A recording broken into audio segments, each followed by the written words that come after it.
তো চলুন এমন একটা ঘটনা দিয়ে শুরু করি যে আপনার সাথে ঘটেছিল। ঘটনাটা ঘটে যখন আমি ছোট, খুব বেশি ছোট না, 96 এর দিকে কথা। তো আমি তখন গ্রামের বাড়ি থাকি। আমার গ্রামের বাড়ি হচ্ছে শাহজাদপুর, সিরাজগঞ্জ। তো আমাদের বাড়িটা একদম গ্রামের দিকেই। তো গ্রামে তো কমন কিছু কথা প্রচলিতই থাকে।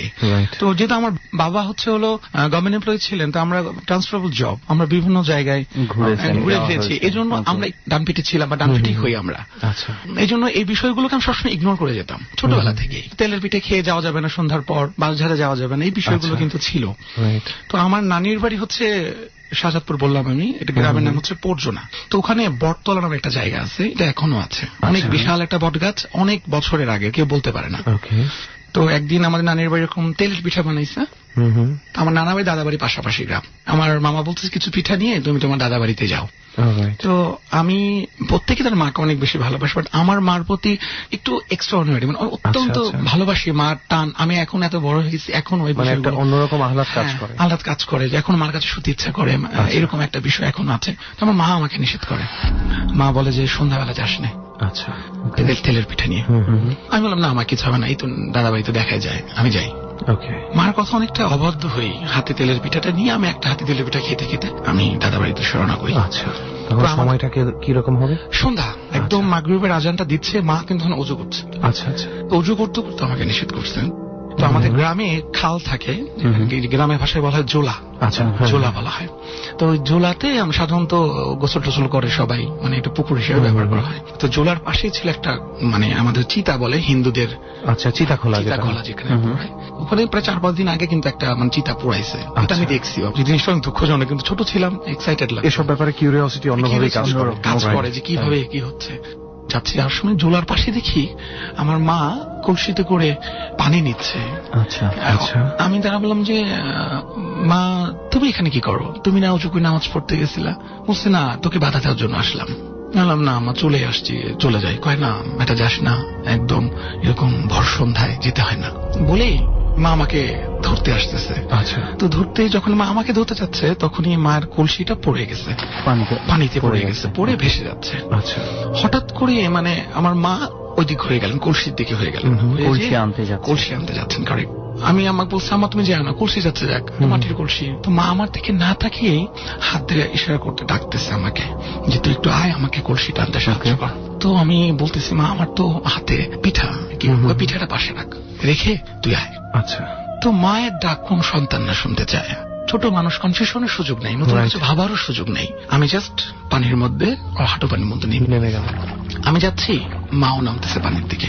আপনার মা কি আপনার সামনে? হ্যাঁ, আমার সামনে।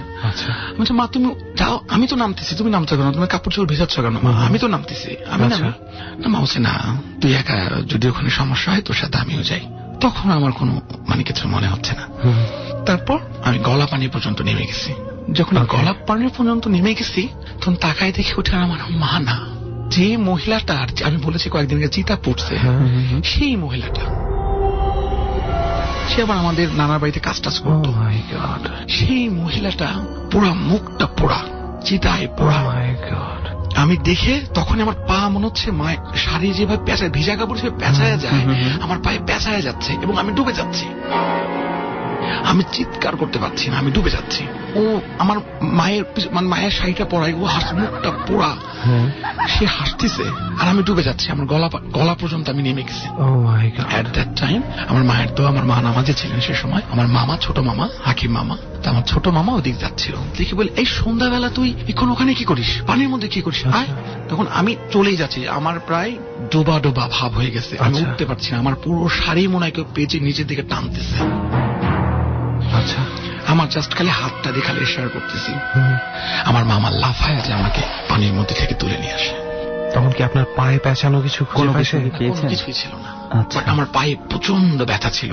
আচ্ছা, আপনি যে ফিলিংসটা পাচ্ছিলেন যে পায়ে আপনার একটা কিছু পেঁচিয়ে যাচ্ছে বা এই ধরনের কিছু, ওয়াজ দ্যাট লাইক আসলে কি তাই, নাকি ভয়ে ওখানে চোরাবালি ধরনের কিছু কি থাকতে পারে বাই চান্স? না, এটা হচ্ছে কাদা, খালে তো কাদা থাকে, রাইট। আর আমি তো কনসাস, আমি তো তখনও কনসাস, আনকনসিয়াস হইনি। আমার যে পেঁচাচ্ছে আমাকে এবং একটু আমি এই ক্ষেত্রে জানি যে গ্রামে বিশেষ করে এই সময়টাতে ওই বয়সে অনেকেই লুঙ্গিটা পরে থাকে, তো সেক্ষেত্রে আপনার কি মানে এই ধরনের? আমার হাফ প্যান্ট পরা ছিল, আমার স্পষ্ট মনে হচ্ছে আমার হাফ প্যান্ট পরা ছিল। আসলে আমরা যেগুলো নিয়ে কথা বলছি এগুলো অনেক বড় ব্যাপার। ফার্স্ট অফ অল তার মাকে সে দেখে, তারপরে দেখে ওই মহিলাটাকে যাকে সে নিজে পড়তে দেখেছে। রাইট। হ্যাঁ প্লিজ আমি বলবো স্পেশালি যারা হিন্দু ধর্ম অবলম্বন করেন তাদেরকে বলছি এখানে কোন রকম কোন ধর্মকে হার্ট করা হচ্ছে না, এখানে একটা ভীতিকর অবস্থা তুলে ধরা হচ্ছে, যেই ভীতিকর অবস্থার সাথে হিন্দু ধর্মের কিছু নিয়ম যুক্ত। এখানে কোনো ধর্মকে হার্ট করা হচ্ছে না। আরো একবার বলে দিচ্ছি, যখন আপনি দেখছিলেন ওই মহিলাটাকে, আপনার দিকে তাকে হাসছিল, আপনার মামা যখন আসলেন উনি তো আর কাউকে দেখেননি, উনি আপনাকে উনি দেখছেন যে আমি ডুবে যাচ্ছেন। কিন্তু আমি তো সাঁতার জানি, আমার তো ডোবার কথা না। এক্স্যাক্টলি। আমার পিঠা রেখে তো পানিতে নামার কথা না। রাইট। আচ্ছা, আপনার পায়ে কোনো ধরনের কোনো কিছু পেঁচানোর চিহ্ন বা হয় না যে আমাদের পায়ে কোনো কিছু পেঁচিয়ে গেলে কিছু দাগ পড়ে থাকে, এই ধরনের কোনো কিছু ছিল না? আমার এরকম কিছু ছিল না, বাট আমি প্রায় 3-4 দিন হাঁটতে পারিনি, প্রচুর ব্যথা ছিল আমার পায়ে। আচ্ছা আচ্ছা। মনে হচ্ছে যে কেউ অনেক শক্ত করে বেঁধে আমাকে টেনে নিয়ে যাচ্ছে। আপনি লাকি পারসন যে কেউ একজন ওই মোমেন্টে আপনার ছিল। মানে এই ব্যাপারগুলো আসলে কি, আমি একটা কথা অনেক আগে একটা ডরে বলেছিলাম যে সবচেয়ে ভয়ঙ্কর ঘটনাগুলো বলার জন্য বেঁচে থাকে না মানুষ। ডেফিনেটলি। মানে কিছু কিছু সময় এই যে ওনার মামা ওই সময় এখানে উপস্থিত হলেন, এই ব্যাপারগুলোই হয়তো প্রকৃতির খেলা। সে কিন্তু শেষ মুহূর্তে এসেও কোনো না কোনো একটা উসিলায় বাঁচিয়ে ফেলে। রাইট। আর যদি বা উনি না থাকতো তাহলে হয়ে যেত একটা মিস্ট্রি। এটা হয়তো একটা শিশু ডুবে মারা গেছে, এইটুকু একটা নিউজ হতো। সিম্পল একটা নিউজ, খুব সিম্পল নিউজ। দুষ্ট ছেলে পিঠা রেখে নেমে গেছিল পানিতে মজা করতে, সন্ধ্যার পরে আর উঠতে পারেনি। হ্যাঁ রাইট, সেটাই হয়েছে, তাই না? ওয়েল, এই ধরনের ঘটনা আমরা অনেক শুনি। সবগুলো ঘটনাকে যেমন অলৌকিক ধরে নেওয়া যায় না, আবার সব ঘটনাকে কিন্তু লৌকিকও ধরে নেওয়া যায় না। কারণ আমি এই কথাটা স্পেশালি বলছি তাদেরকে যে একেবারেই বিশ্বাস করে না কোন রকম অলৌকিক এক্সিস্টেন্সে, কিন্তু ডরের প্রতিটা পর্ব শুনছে। আমি স্পেশালি তাদেরকে বলছি এই কথাগুলো। অবশ্যই যদি বিশ্বাস একেবারেই না করেন তাহলে একটা ব্যাপার, আর যদি বিশ্বাস করে থাকেন তাহলে একটা ব্যাপার। এই মাঝামাঝি অবস্থানটা আসলে কোথায়? সো আমি আপনাকে বলবো আপনার সাথে এমন কিছু ঘটার জন্য অপেক্ষা করবেন না। বিশ্বাস করতে হলে করুন, আর নাহলে করবেন না। আর তার চেয়ে বড় কথা হচ্ছে যে ঘটনাগুলো আপনি শুনছেন, মানে যদি এই ধরনের কিছুর সামনে পড়েও যান, হয়তোবা কোনো না কোনো ভাবে আপনার কোনো না কোনো হেল্প হতেও পারে। Exactly. I mean he is a police officer, ওনার চেয়ে বেশি রিয়ালিটি আমরা অনেকেই দেখিনি। রাইট, সেটাই। যাই হোক, আমরা এর পরের এক্সপিরিয়েন্সে চলে যাই, যদি আপনার কাছে আর কোনো এক্সপিরিয়েন্স থাকে এরকম। হ্যাঁ, আমি শেয়ার করতে চাই। যদিও আমি যে প্রফেশনটাতে আছি, সাহসটা আমাকে কাজ করতে হয়, সেটা আসলে যায় না। কিন্তু এটাকে আমি কিন্তু আমার রিয়েল লাইফে কিন্তু আমি ইগনোরও করতে পারছি না। স্টিল নাও আমাকে এটা তাড়া করছে। তারপরে আমার কিন্তু ট্রিটমেন্ট হয়। আমি খুব শর্টে বলি যে আমাকে নিয়ে যায়, ওখানে আমাকে ওই কবিরাজ দিয়ে চিকিৎসা করা হয়। ওকে। হ্যাঁ, আমার প্রচুর জ্বর, আমি তোতলাচ্ছিলাম, আমার মুখ দিয়ে লালা টালা পড়ছিল। হ্যাঁ, ভুতুরে চিকিৎসা। আমাকে হলুদ পোড়া করে দিচ্ছে, আমাকে মরিচ ডলে দিচ্ছে, মানে শারীরিক একটা টর্চার, আমাকে মারধর করতেছে। হ্যাঁ, এবং আমি হয়তো ব্যথায় কাতরাচ্ছিলাম, কিন্তু যারা শুনছে তারা বলতেছে আমি নাকি খুব নাকি সুরে কথা বলছিলাম, এবং আমি নাকি আমি জানি না এটা, আমার মা নানিরা খালারা পরে বলতেছে আমি নাকি বলছিলাম যে আমাকে আর মারিস না, আমি ওকে ছেড়ে চলে যাবো, ওর কোনো ক্ষতি করবো না। আমি নাকি নাকি সুরে কথাগুলো বলছিলাম। আচ্ছা, মার খাওয়ার পরে। তো যাই হোক, ওটার পরে আমার কেমন যেন ওই ওঝার পরেই আমি সুস্থ হয়ে গেলাম। তারপর আমার জীবনে এরকম কোনো ঘটনা আসলো না। তারপরে অনেক দিন পর আমি এখানে একটু থামাতে চাই। এই যে এই জায়গাগুলোতে আমরা খুব একটা ভয় থাকি যে কবিরাজি বিষয়ে কথাগুলো হচ্ছে, ডরের কথাগুলোকে পুঁজি করে কেউ না আবার কাউকে প্রতারিত করতে চায়। প্লিজ আরো একবার বলছি, আমরা দুজন প্রায় বলে থাকি, উনি যেটা বললো যে হয়তোবা ওঝা ঝাড়ার পর থেকেই উনি হয়তোবা সুস্থ হয়ে গেছে মনে হচ্ছে। আমার কেন জানি মনে হয় এটা হয়তো পারে ওনার একটা মানসিক মেন্টাল ব্যাপার। এটা আমি জানিয়ে কিছু কথা বলা দরকার, হয়তো বা এই কারণে বলতে চাচ্ছিলাম। ব্যাপারটা অনেক সময় এরকম হয়, কিছুক্ষণ আগে আমরা কথা বলছিলাম তখন একটা টার্ম উঠে এসেছিল স্কিজোফ্রেনিয়া। তো ব্যাপারটা এরকম হয় যে যেভাবে যে জিনিসটাকে বিশ্বাস করে তার ভেতর থেকে সেভাবেই সেই জিনিসটা বের করে নিয়ে আসার একটা সাইকোলজিক্যাল সিস্টেমও আছে। ডর মানে ভয়। যেভাবে যে জিনিসটাকে বিশ্বাস করে তার ভেতর থেকে সেভাবেই সেই জিনিসটা বের করে নিয়ে আসার একটা সাইকোলজিক্যাল সিস্টেমও আছে। ফর এক্সাম্পল, আমরা অনেক সময় দেখি সাপুরেরা তাবিজ বেচে, এই তাবিজ দেখালে সাপ চলে যায়, এবং তারা তাদের সামনের সাপগুলোতে এক্সাম্পল দেখায় যে এই যে দেখুন আমি ধরছি, সাপটা দৌড়ে চলে যাচ্ছে। ব্যাপারটা হচ্ছে ওই সাপগুলোকে কিন্তু আগে থেকেই লোহা দিয়ে ছ্যাঁকা দেওয়া থাকে, এই কারণে পরবর্তীতে তারা লোহা দেখলেই চলে যাচ্ছে। এখন আপনার মনে যে ভয়টা ছিল, গ্রাম্য কুসংস্কার শুনতে শুনতে আপনার মনে ভয়ের সাথে এই বিশ্বাসটাও কিন্তু ছিল যে কবিরাজ কবিরাজ চাইলেই আমাকে ঠিক করতে পারে।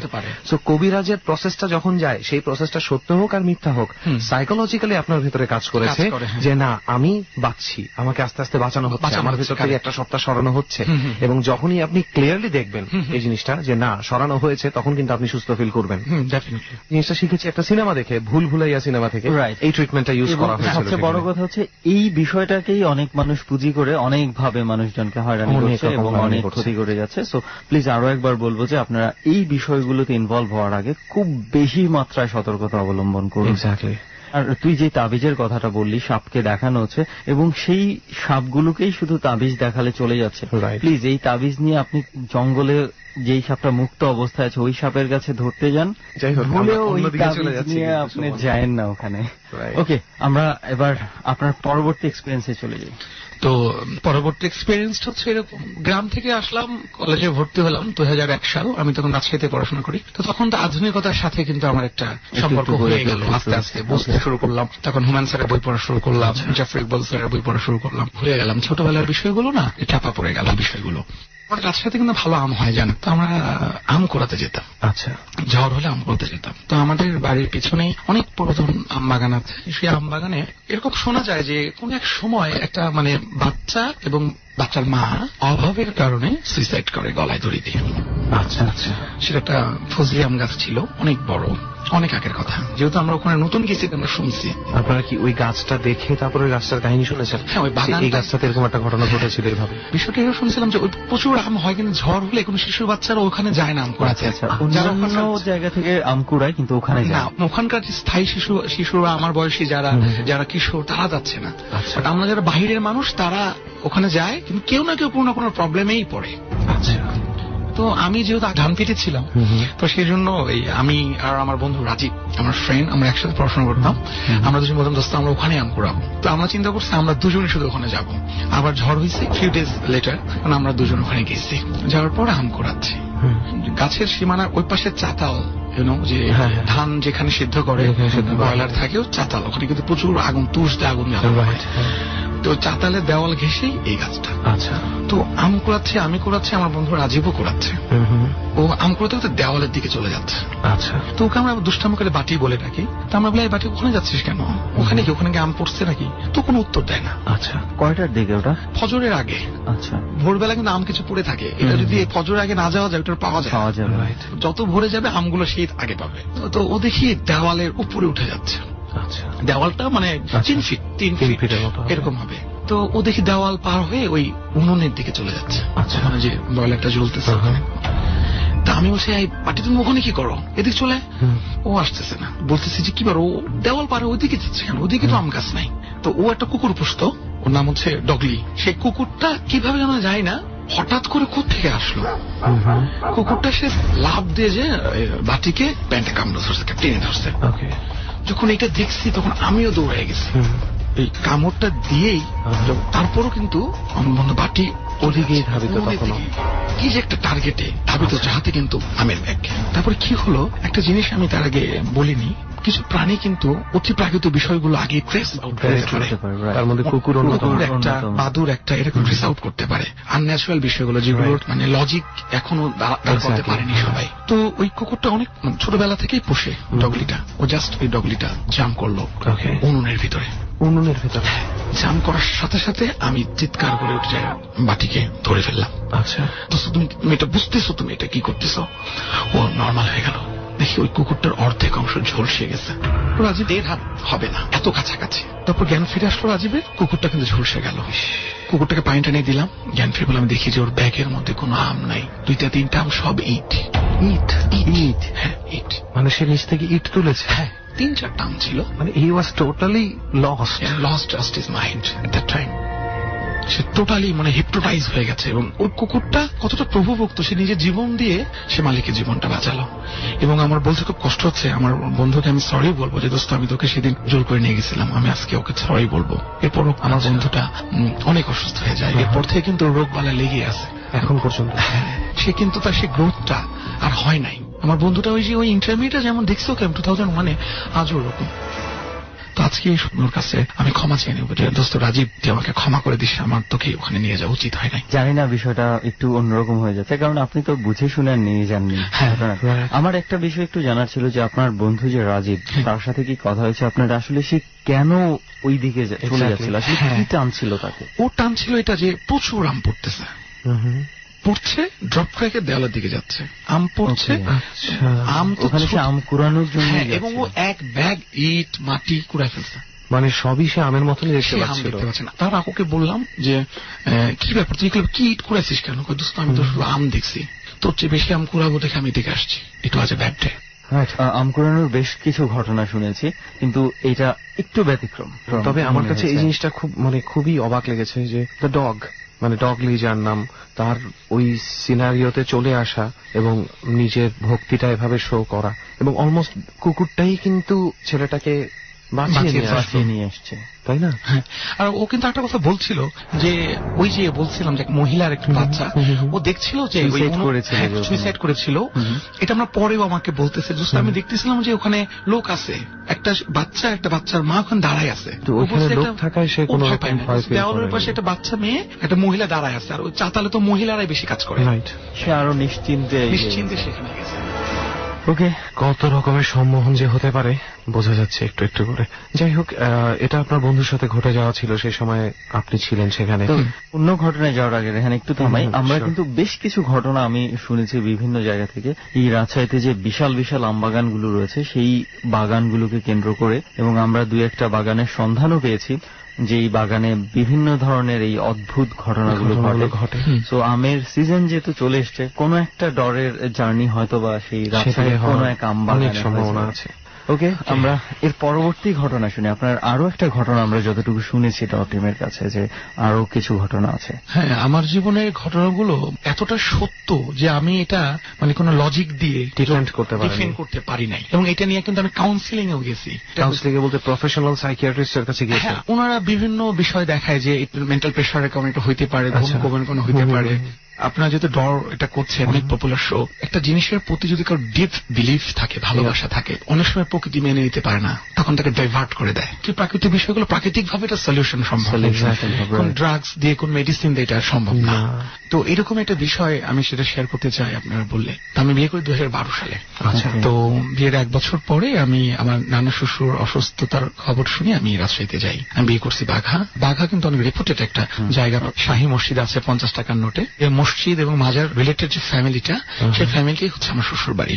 বাড়িটা আছে 450 বছরের পুরাতন বাড়ি। নানা শ্বশুর অসুস্থতার খবর আইসিইউতে ভর্তি। তো যাওয়ার পরে হসপিটাল থেকে আমি নিজেই গাড়িটা ড্রাইভ করে আমি আসতেছিলাম, আমার সাথে আমার শ্বশুর শাশুড়ি আমার মিসেস সবাই ছিলেন। তো শীতকাল ছিল, আসার সময় 4 ঘাটের উপর দিয়ে বাঘায় আসতে হয়।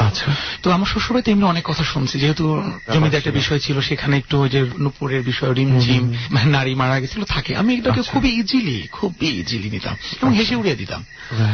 যখনই আমি 4 ঘাট পার হয়ে যাচ্ছিলাম, অনেক ফাঁকা জায়গা আছে, অনেক বড় বড় গাছ, কুশলের গাছ, আম বাগান, গাড়িটা ড্রাইভ করতেছি, গাড়িটা অটো আমার বামে টানতেছে, বামে টেনে নিয়ে চলে যাচ্ছে। রাস্তাটা তো সোজা স্ট্রেট রাস্তা, খালি বামে চলে যাচ্ছে গাড়ি, এবং বামে কিন্তু খাদ। তুমি ড্রাইভারকে বললাম কি ব্যাপার, গাড়িতে প্রবলেম আছে নাকি?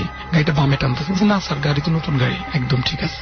ড্রাইভার আপনার পাশেই বসে, আপনি নিজে, আমি এমনি ড্রাইভ করছি।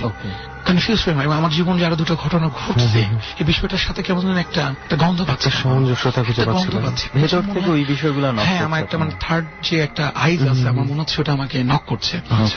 গাড়িটা আর ব্যালেন্স করতে না পেরে আমি গাড়িটা চালানো বন্ধ করে দিলাম। আমি ড্রাইভারকে ওর সিটে বসাই দিয়ে আমি আমার ওয়াইফের সাথে পিছনে এসে বসলাম এবং বললাম, মিশু আমার ভালো লাগছে না। আমার ওয়াইফের নাম মিশু। তো বলছি কিছু না, এটা নতুন গাড়ি, তোমার সিট অন্যরকম লাগছে। তো আমার ওয়াইফ আবার নেমে যাবে, ও নানা শ্বশুরের বাড়ি, সকালে আসবে, এরকম যে প্ল্যানিং। আচ্ছা, তো আমার শাশুড়ি এবং আমার ওয়াইফ আমার নানা শ্বশুর বাড়ি নেমে গেছে, আমি সোজা আমার শ্বশুর বাড়ি এসে উঠছি। ওটা খাওয়া দাওয়া জাস্ট আমি অ্যাজ ইউজুয়াল বই পড়তে পড়তে ঘুমিয়ে পড়ছি। আনুমানিক রাত 1:30-2টা হবে। তো হঠাৎ করে আমার গেটে, আলাদা একটা রুমে থাকি যেহেতু আমি, আমার গেটে নক করছে। আচ্ছা, নক করার পর আমি তো বলতেছি যে কে, তো মিশু বলতেছে আমি গেট খোলো। ওকে, খুবই হ্যাঁ, আমার ওয়াইফের কণ্ঠ আমাকে ডাকতেছে, আসতেই পারে, পাশাপাশি নামাই দিয়ে আসছে, হয়তো আসছে। আমি গেটটা খুলে দিছি। গেটটা খুলে দিছি, ও নাই গেটে। ওদের বাড়ি থেকে ওই কিচেনে যেটা অনেক বড় উঠান আছে, তো ও ওই রান্নাঘরে ওখানে যে ডালিম গাছ আছে ওখানে ওই মুখ ঘুরে দাঁড়ায় আছে। আচ্ছা, ডালিম গাছের দিকে মুখ করে দাঁড়িয়ে আছে। ডালিম গাছটা ধরে দাঁড়ায় আছে। আচ্ছা, তো আমি তো এত রাত্রে জোরও ডাকতে পারছি না, লজ্জাও পাচ্ছি। রাইট। তো আমি ওকে বললাম যে তুমি ওখানে কেন, খুব ফিস করে বলছো, তুমি ওখানে কেন, ভিতরে আসো। তৎক্ষণাৎ আমার পায়ের নিচে একটা সাদা বিড়াল, সাদা ধপ ধপ একটা বিড়াল আমার পায়ের নিচে খেলা করতেছে। আমি চাই তুমি বিড়াল দেখতে পাচ্ছ না, আমি দেখো তুমি চলে আসো, বিড়ালটা ডিস্টার্ব করতেছে। তো একটা জিনিস জানাই রাখি যে জমিদার ফ্যামিলি হলে আমার ওই নানা শ্বশুর এরকম শুনছি যে ওনার জিন পুষতেন, নামাজ পড়তেন পাশে নাকি জিনেরা নামাজ পড়তেন। আচ্ছা আচ্ছা, সবাই দেখছে যে 3-4 জন মানুষ বসার মতো জায়গা ফাঁকা থাকতো, নামাজ পড়তেন। ওকে। তো ভালো জিন ওখানে আছে ওদেরকে সেভ করার জন্য, এরকম একটা একটা কথা প্রচলিত আমরা সবাই শুনে আসছি। তো সাদা ফকফকা বিড়ালটা এরকম মোটা, মানে বিড়ালও না, মানে বিড়ালের চেয়ে বড়, আবার অন্যটা নিচে ছোট, একটা বড় সড়ো ধরনের একটা মানে হুলো বিড়াল, হুলো বিড়ালের মতো যেটাকে বলি আমরা। তো ওখানে ডাকতে পরে বিড়ালটাকে আমি একবার লাথি মেরে সরাই দিলাম। বিড়ালটা দূরে মেয়া বলে চলে গেল মুহূর্তের মধ্যে। কোন দিক দিয়ে গেল বুঝলাম না, আমার পুরো বাড়িটা কিন্তু ঘেরা। আমি বলতেছি যে বিড়ালটা কোথায় গেল বলে আমি খুব ইজিলি, এত রাত ইজিলি আমি ওর কাছে গেছি। যে ওর গায়ে আমি হাত দিব যে তুমি এই দিক ঘুরে আসো কেন। আচ্ছা, হাত দেওয়ার আগে আমি কি কারণে ওই যে বিড়ালের পা নিয়ে খেলা করছে, আমার নিজের পায়ের দিকে তাকায় দেখি আমার ওয়াইফের যেখানে দাঁড়ায় আছে সেখানে একটা লোমশ পা, অনেক বড় বড় পা, মানে এত স্পষ্ট কুয়াশার ভিতরে। আই জাস্ট থান্ডার্ড, এটা কি।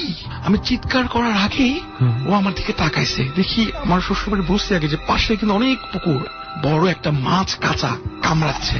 Oh my God, and that was your wife? আমি তো জানি এটা আমার ওয়াইফ।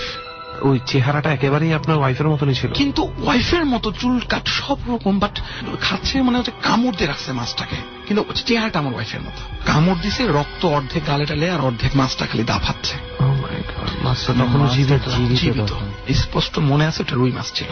সেই যে একটা দুর্গন্ধ আমার মধ্যে ঢুকে গেল, আমি সাথে সাথে ওই উঠানে বমি করে ফেলে চিৎকার। শ্বশুর এবং আমার অন্যান্য সবাই বের হয়ে আসছে। আচ্ছা আচ্ছা, কি হয়েছে, মিশু এখানে দাঁড়ায় আছে, এই অবস্থা। বিলিভ মি যে আমি এখনো পর্যন্ত মাছ খাই না, মাছ বলতে অ্যালাউড না আমার ডাইনিং এ, আমি খেতে পারি না। এটার সলিউশন কি হতে পারে?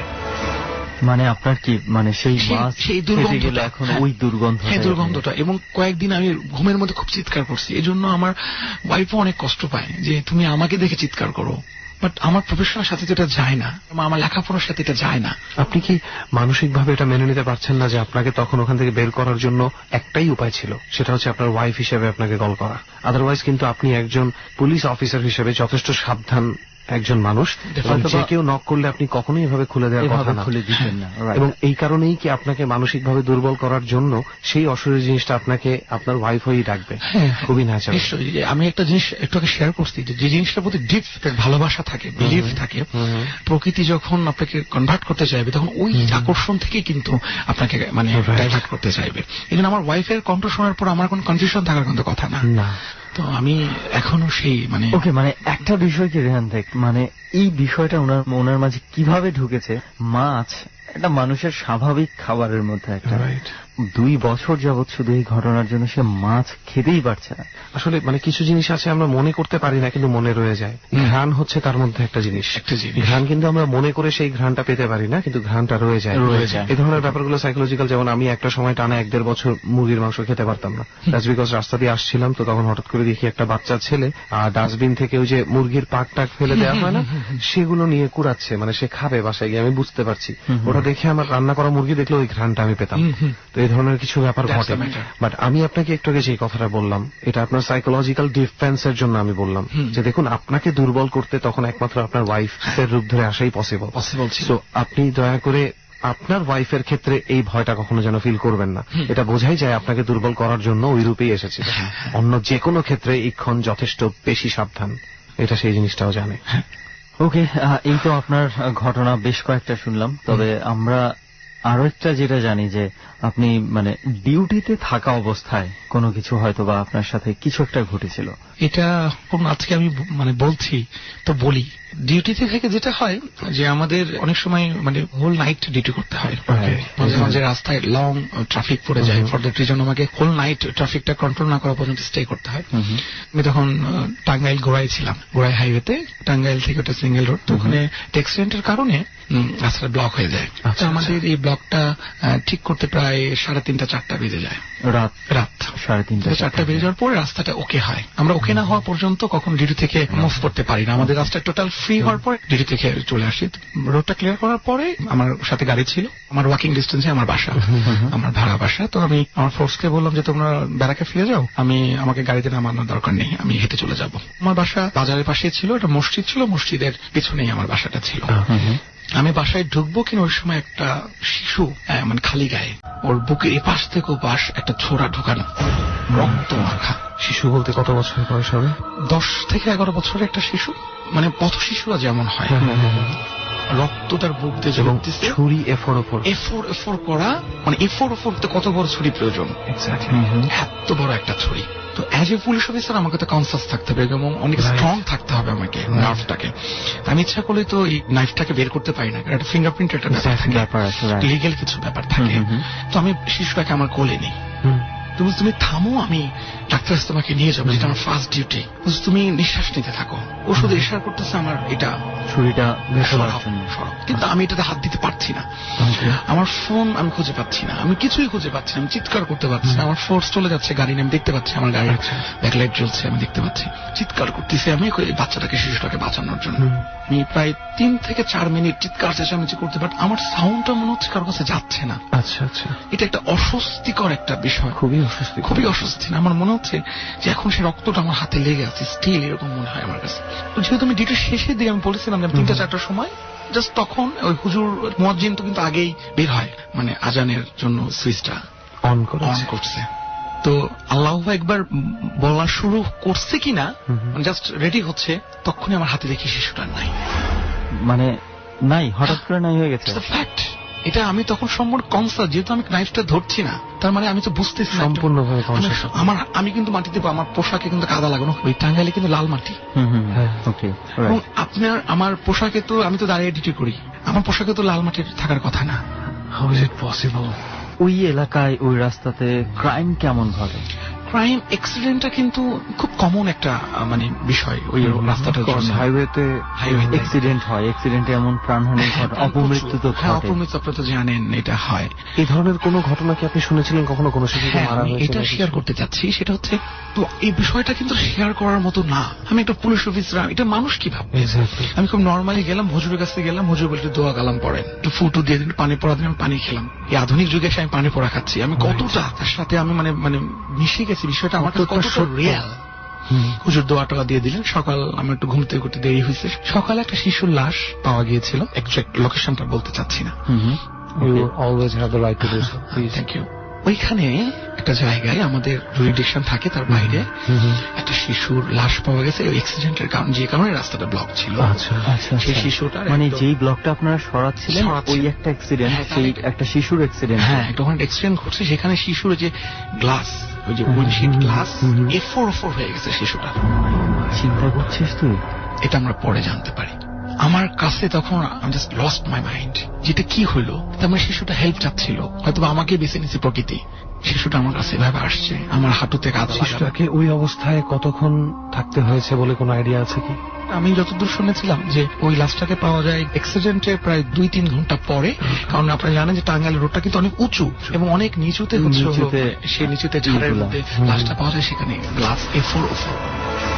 আমার কেন যেন মনে হচ্ছে, মানে শিশুটা তার কষ্টের একটা অংশ কোনো একভাবে তাকে দেখিয়ে চলে গেছে। সেটাই বল। আচ্ছা, আমি একটা জিনিস একটু জানতে চাই। আমি কিছু মানুষের কাছে শুনেছি, বাট আমি কখনো কোনো পুলিশ অফিসারকে জিজ্ঞেস করার সুযোগ পাইনি। সেটা হচ্ছে যে হাইওয়েতে যখন রাতের বেলা অ্যাক্সিডেন্ট জাতীয় কিছু হয়, দিনের আলো আসার আগে পর্যন্ত নাকি ওই জিনিসগুলোকে মুভ করা হয় না। না, আমরা যখনই একটা অ্যাক্সিডেন্ট হয়, অ্যাজ ওয়েল অ্যাজ পসিবল সব কাজ ফেলে রেখে আমরা সবার আগে ওটাকে রেস্কিউ করি। মানুষের সাথে ইম্পর্টেন্ট কিছুই না। আর আপনার সাথে এরকম কোন এক্সপিরিয়েন্স আছে এই ধরনের, মানে সিভিয়ার অ্যাক্সিডেন্ট থেকে পরবর্তীতে ভৌতিক কোনো ঘটনার প্রকাশ?